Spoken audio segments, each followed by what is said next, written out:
வணக்கம், இது பவானி அம்மா சமையல். இன்னைக்கு என்ன பார்க்க போறோம்னா சக்கரை அதிரசம் உடனடியாக எப்படி பண்றதுன்னு பார்க்கலாம். வழக்கமாக நம்ம அதிரசத்துக்கு ஈர அரிசி அரைச்சி எடுப்போம். இப்போ அப்படி இல்லாமல் நம்ம வீட்டில் இருக்கிற மாவு வச்சு எப்படி செய்யறதுன்னு பார்க்கலாம். அது நான் ஒரு டம்ளர் மாவு எடுத்திருக்கேன். இதை தண்ணி கொஞ்சம் கொஞ்சமாக விட்டு இப்படி பிசைஞ்சு எடுத்துக்கலாம். இந்த மாதிரி பிசைஞ்சிக்கணும். பிடிச்சா கொழுக்கட்டை மாதிரி இருக்கணும், உதுத்தா மாவா இருக்கணும். இதான் கரெக்டான பதம். இதை ஜலிச்சு எடுத்துக்கலாம்.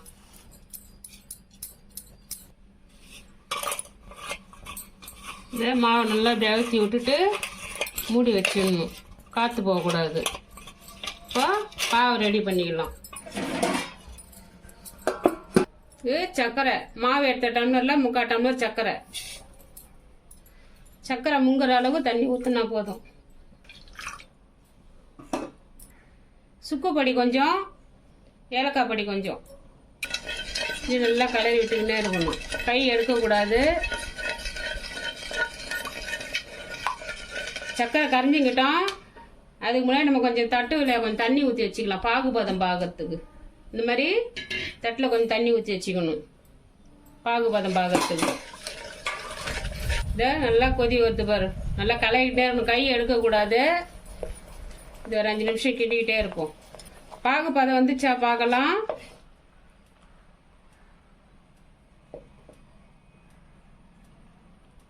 அப்படி வந்துச்சு. கையில் எடுத்தா இந்த மாதிரி உருண்டையாக வருது பாருங்க.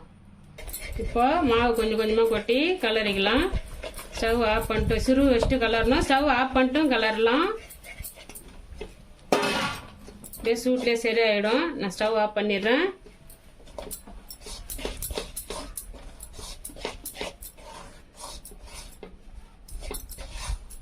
அவ்வளோதான், பாகு எடுத்தாச்சு.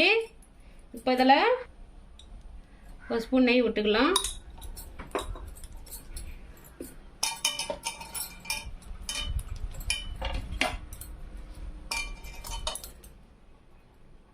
இது அப்படியே ஆறட்டும், ஒரு 6 மணி நேரம் மூடி வச்சிடலாம்.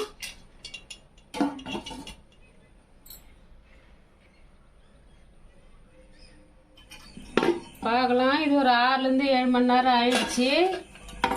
மாவு நல்லா பதமாகுது. இதை உருட்டி எடுத்துக்கலாம்.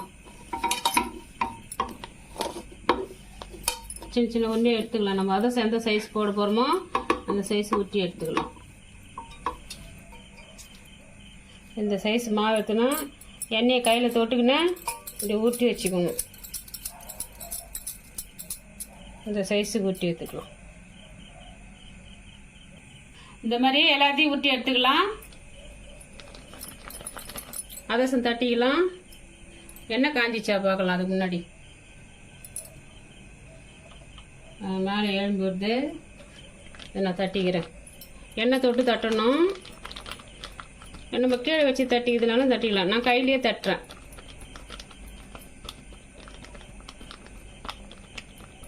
ரொம்ப மெலிசாக தட்டக்கூடாது, திட்டமாக தட்டிக்கணும். இந்த மாதிரி இதை எண்ணெயில் போட்டுக்கலாம். நான் ஒன்று ஒன்றா தான் போட போகிறேன்.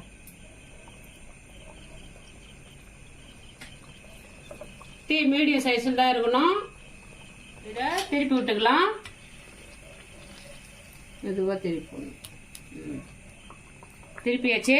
நல்லா சவுந்து வந்துக்குது பாருங்க, பொன் நிறமாக இருக்குது பாருங்க.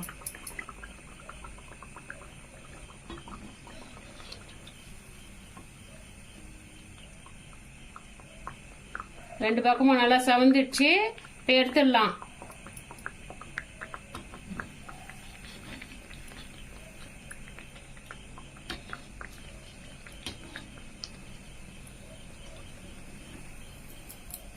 இதை எடுத்து எண்ணெய் வடிகிறதுக்கு இப்படி நல்லா இப்படி அழுத்திக்கணும். இன்னொரு கரண்டி கொடுத்து அழுத்திக்கலாம். அழுத்திட்டு இப்படி பிளேட்டில் வச்சிடணும். அடுத்து அதிரசம் போட்டுக்கலாம். இதே மாதிரி எல்லாத்தையும் போட்டு எடுத்துக்கலாம்.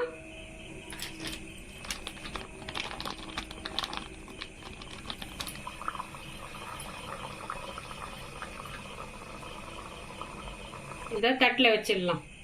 இதே மாதிரி எல்லாத்தையும் போட்டு எடுத்துக்கலாம். பாருங்க, சக்கரை அதிரசம் ரெடி ஆயிடுச்சு. இதே ஒரு மாதம் வச்சிருந்து சாப்பிட்டா கூட எண்ணெய் கசண்டு வாசனை வராது. இதே மாதிரி நீங்கள் வீட்டில் செஞ்சு சாப்பிட்டு பார்த்துட்டு எப்படி வந்ததுன்னு கமெண்ட் செக்ஷனில் சொல்லுங்கள். இந்த வீடியோ பிடிச்சிருந்ததுன்னா லைக் பண்ணுங்கள், ஷேர் பண்ணுங்கள், சப்ஸ்கிரைப் பண்ணுங்கள். நன்றி, வணக்கம்.